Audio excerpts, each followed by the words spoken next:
अच्छा, आपने नमाज़ पढ़ी कभी? हाँ, रमज़ान में पढ़ी थी। रमज़ान में पढ़ी थी, वैसे ना पढ़ी जैसे नॉर्मल दिनों में पढ़ते नमाज़? नॉर्मल नहीं पढ़ते रमज़ान में। ठीक है, सूरह फातिहा सूरत सुना देंगे क्या आप? सॉरी सर, अभी नहीं सना?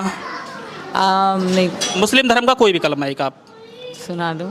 सुना जी सूरत आती है, सुना दीजिए। मैं भूल गई हूँ सर, सॉरी। कोई भी इस समय कोई भी सूरत याद ना? ना जी बिल्कुल, फजर में 2 होती हैं। फजर में 4 होती हैं, 2 सुन्नत 2 फ़र्ज। अच्छा, जौहर में कितनी होती हैं? ज़ोहर में 4। 4 सुन्नत 4 फ़र्ज 2 सुन्नत 2 नफिल 12 होती हैं। वीडियो को पूरा ज़रूर देखें।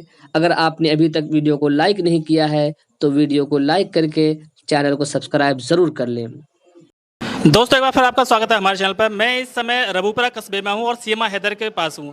आपने इनकी प्रेम कहानी के बारे में खूब सुना होगा, लेकिन आज जो हम चर्चा करने वाले हैं वो शायद आपने अब से पहले वो बातें ना सुनी हो, जो अनसुनी बातें हैं आज हम उन्हें करने वाले हैं और हम कोशिश करेंगे कि सभी सवालों का जवाब हमें सीमा हैदर के द्वारा मिल जाए। आपको पता ही होगा कि पबजी के द्वारा गेम खेलने के कारण ही ये प्रेम कहानी पाकिस्तान से चलकर हिंदुस्तान आ चुकी है। आज पूरा हिंदुस्तान इनकी प्रेम कहानी के बारे में जानता है और मैं समझता हूँ कि शायद पाकिस्तान में भी इस बात के चर्चे जरूर होंगे। बहुत बहुत स्वागत है आपका हमारे चैनल पर। थैंक यू अच्छा, सभी को पता है कि आपने पबजी के थ्रू आप लोगों में प्रेम हुआ, बातचीत हुई है ना, वो सभी लोग चला रहे हैं, लेकिन हम थोड़ा सा जानना चाह रहे हैं कि पबजी आपने किस सन में खेली थी, कब से आप बात कर रही थी? 2020 से सर।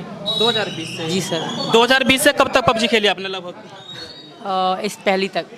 2001 तक। भारत में बैन हो चुकी थी पबजी 2020 में, तो कैसे खेला फिर आपने पबजी? ये लोग वीपीएन से खेलते हैं, अब भी खेलते हैं ये लोग। पबजी चल रहा है अभी इनके फ़ोन में? हाँ, वीपीएन में चल रहा है, सबके फ़ोन में चल रहा है, जो लड़के खेलते हैं सबके में चल रहा है। अच्छा, थोड़ा सा हम आपके परिवार के बारे में जानना चाहेंगे। आप जैसा आपका नाम सीमा है और क्योंकि पाकिस्तान है, मुस्लिम कंट्री है, तो वहाँ सीमा नाम मोस्टली जो है हिंदुओं का होता है, तो आपका नाम बचपन से सीमा है या अभी रखा आपने? मेरा पैदाइशी सीमा नाम है, अब सीमा, रीमा, सुमन, रेखा इस तरह के नाम आप आम हो गए हैं फिल्में देख देख के ना, तो कोई भी नाम धर लेता है। अब कोई ऐसा नामों का कोई इशू नहीं है।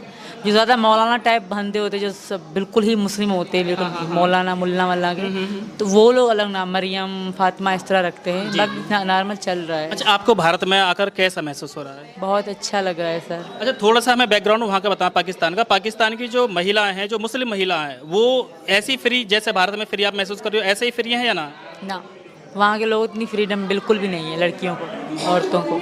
हाँ, जो सिटी में रहते हैं, शहर में पंजाबी हैं या इस तरह की हैं, उनको है, बाकी जो हम सिंध के हैं तो हमें ज़्यादा नहीं है फ्रीडम। अच्छा, यहाँ हिंदुस्तान में एक चर्चा है कि जो वहाँ पाकिस्तान में हिंदू महिला हैं उनका शोषण वहाँ मुस्लिम युवकों के द्वारा होता है, क्या ऐसा सच है?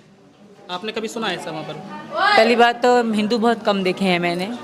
और त्यौहार तो हिंदुओं के बिल्कुल नहीं देखे थे। जब इनसे बात हुई तो एक हिंदू दोस्त बनी मेरी वहाँ पे भी, उनके भी रिश्तेदार यहाँ भारत में भी हैं, तो फिर हमारी ऐसे थोड़ा बहुत इंटरेस्ट था मुझे हिंदू धर्म में, तो मैंने पूजा उनके साथ करती थी, या फिर करवा चौथ रखती थी, नवरात्रि मनाते थे तो उनके साथ ही मनाया करते थे। अच्छा, आप कितने भाई बहन हो? हम 4, मतलब भैया 3 बहनें। एक भाई 3 बहन। माता पिता हैं आपके? नहीं, दोनों खत्म। अच्छा, ससुराल में कितने लोग हैं आपके में?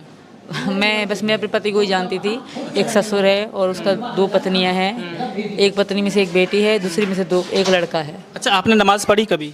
हाँ, रमज़ान में पढ़ी थी। रमजान में पढ़ी थी, वैसे ना पढ़ी जैसे नॉर्मल दिनों में पढ़ते ना? नॉर्मल नहीं पढ़ते रमज़ान में। अच्छा, अगर आपसे बात करिए थोड़ी सी इस्लाम धर्म के बारे में, तो आप बता पाएंगे सूरह फातिहा सूरत सुना देंगे क्या आप? सॉरी सर, अभी नहीं सना? नहीं। मतलब अलहम्दो की सूरत, सुबहाना की सूरत, कुल हु अल्लाहु अहद की सूरत, या कोई कलमा कोई सुना देंगे आप? कोई भी कलमा, कोई भी मुस्लिम धर्म का कोई भी कलमा एक आप सुना दूँ? सुना जी सूरत आती है, सुना दीजिए। मैं भूल गई हूँ सर, सॉरी। कोई भी इस समय कोई भी सूरत याद ना? ना, मेरे अच्छा, दिमाग आप में हिंदू धर्म में कब से कन्वर्ट हुई हो? मुझे याद है कि मैं मार्च से लेकर मार्च से। तो अभी तक कोई श्लोक याद किया आपने? अभी तक नहीं, क्योंकि पूजा पाठ में अभी मैं बैठी थी, 2-3 बार गई। वैसे करवा चौथ इनके बारे में पता थोड़ी बहुत आती भी है, पर मैं सही नहीं कह पाऊँगी, तो इसलिए मैं नहीं कहूँगी। सीख जाऊँगी, जब मुकम्मल सीख गई तो नेट पे वीडियो ज़रूर डालूँगी। अच्छा, आपने जैसे नमाज़ पढ़ी है, तो किसी एक नमाज के बारे में बता देंगे कितनी रकत होती है किसी नमाज में? जी बिल्कुल, फजर में 2 होती हैं। फजर में 4 होती हैं, 2 सुन्नत 2 फ़र्ज। सुन्नत की नहीं, मैं फ़र्ज़ की बता रही हूँ। अच्छा, जौहर में कितनी होती हैं? ज़ोहर में 4। 4 सुन्नत 4 फ़र्ज 2 सुन्नत 2 नफिल 12 होती हैं। आप लोग पढ़ते हो, हम नमाज़ें 5 जानते हैं थे। अच्छा, 5 नमाज होती हैं, 7 होती हैं? 5 होती हैं। फजर, ये मगरिब। फजर के बाद कौन सी आती है? फजर के बाद। और सुबह फजर से पहले कौन सी होती है? इसका पता नहीं। इसका नहीं पता। अच्छा, बस आपसे लास्ट सवाल मैं ये और करना चाहूँगा कि जिस तरह से आप भारत में आई हैं, तो भारत में रहकर जो हिंदू धर्म जैसा आपने अपनाया, तो कैसा महसूस कर रही हैं आप? और अभी जल्दी में ही ये अभी सूचना मिली है कि आपको जान से मारने की पाकिस्तान से धमकी मिल रही है, तो उसके बारे में आपका क्या ख्याल है? सच है, बिल्कुल सच है। ये बहुत धमकियाँ मिल रही हैं, सिर्फ मुझे नहीं, वहाँ के हिंदुओं को भी कह रहे हैं कि हम बहुत नुकसान पहुँचाएंगे। धमकी यही दे रहे हैं हिंदुस्तान को कि सीमा को दो, यहाँ के हिंदुओं को, यहाँ पे जो वहाँ के हिंदू हैं, मतलब उनको पाकिस्तानी नहीं माना जाता। यही कारण है कि पाकिस्तान नहीं माना जाता, तभी तो धमकी दे रहे हैं। वरना हिंदुस्तान को क्यों डराते कि हम तुम हिंदुओं को तुम्हारे हिंदुओं को मारेंगे? मतलब वहाँ के हिंदू वहाँ के नहीं हैं, यहाँ के हैं, इस तरह माना जा रहा है। जाहिर सी बात है, यही माना जा रहा है ना। तो अच्छा, थोड़ा सा बस ये और बताया, मैं कल यूपी के पूर्व डीजीपी का बयान आया था कि भाई जिस तरह से आप पाकिस्तान से नेपाल होकर भारत में एंट्री कर चुके हो, तो इस तरह से तो और भी लोग वहाँ पर यहाँ से एंट्री कर सकते, तो हमारे जो देश की सुरक्षा को खतरा भी हो सकता है। इस तरह से आपको कोई मशक्कत करनी पड़ी, कोई मेहनत करनी पड़ी थी आने के लिए? ना, मेहनत तो थोड़ी करनी पड़ी, क्योंकि ये मेरी सपोर्ट साथ थे, बगैर किसी के साथ के कोई भी नहीं आ सकता। अच्छा, लास्ट आपसे ये और मालूम करना चाहूँगा कि जैसे मान लो बाय द वे अभी आपका मामला चल रहा है, आपको वकील की भी ज़रूरत पड़ेगी, और कोर्ट ने बाय द वे कभी ये कह दिया कि भाई आपको पाकिस्तान ही जाना है, तो क्या आप जाएंगे या क्या करेंगे? नहीं जा सकती, बहुत बुरा होगा मेरे साथ, तो मैं यहीं मर मिट जाऊँगी। अभी तो आपको पता ही नहीं, आप देखेंगे न्यूज़ तो पता पड़ जाएगी कौन कौन कैसे गुंडे लोग धमकियाँ दे रहे हैं कि हम इसकी गर्दन काट देंगे, पाकिस्तान में, इंडिया में नहीं रहने देंगे।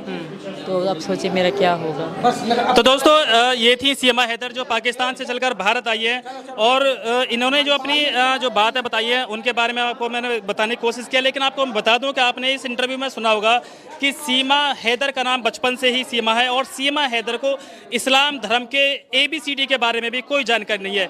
सीमा हैदर को इस्लाम धर्म का कोई कलमा याद नहीं है। सीमा हैदर को इस्लाम धर्म में 5 वक्त की नमाज होती है, उनके बारे में कोई जानकारी नहीं है। सीमा हैदर को किसी भी एक आयत, किसी भी एक सूरत के बारे में कोई जानकारी नहीं है। तो इससे अंदाजा लगाया जा सकता है कि ये इस्लाम धर्म में किस तरह से वहाँ पर अपना रही थी, किस तरह से इस्लाम धर्म को फॉलो कर रही थी, किस तरह से इनका परिवार वहाँ पर इस्लाम धर्म को फॉलो कर रहा होगा। लेकिन भारत में आकर जब ये हिंदू धर्म अपना चुके हैं, तो यहाँ पर इनको हिंदू धर्म का एक भी श्लोक याद नहीं है। तो इससे अंदाजा लगाया जा सकता है कि इनकी परवरिश कैसे हुई होगी, किस माहौल में ये रही होंगी, किस तरह का इन्होंने अभी तक का जो जीवन है वो बिताया होगा, और क्या ये भारत से अब पाकिस्तान वापस जा सकती हैं। जिस तरह से नेपाल के रास्ते एक सीमा हैदर 4 बच्चों को लेकर हिंदुस्तान में एंट्री कर सकती है, क्या उसी तरह से पाकिस्तान से कोई आतंकवादी हमारे देश में एंट्री नहीं कर सकता? क्या हमारे देश की सुरक्षा को खतरा नहीं है? क्योंकि अगर आसानी से कोई महिला 4 बच्चों को लेकर अगर भारत में एंट्री कर सके, तो ऐसे बहुत सारे लोग हो सकता है कि अभी आ चुके हों भारत में, या आने वाले हों, या इनका ये तरीका देखकर और भी लोग आ जाएं। तो मैं सरकार से भी अपील करना चाहूँगा कि भारत की जो सीमा है उन्हें सुरक्षित बनाएं, उनकी पहरेदारी करें, और उन पर कड़ी निगरानी रखें, ताकि कोई भी अप्रिय घटना हमारे देश में ना घट सके। तो चलिए दोस्तों, एक बार फिर सीमा हैदर से हम दोबारा मिलने की कोशिश करेंगे। आप इसके बारे में क्या सोचते हैं उसे हमें कमेंट करके जरूर बताएं। हमें अगर आप कमेंट करेंगे तो आपके क्वेश्चनों का जवाब हम लेने की पूरी कोशिश करेंगे। सीमा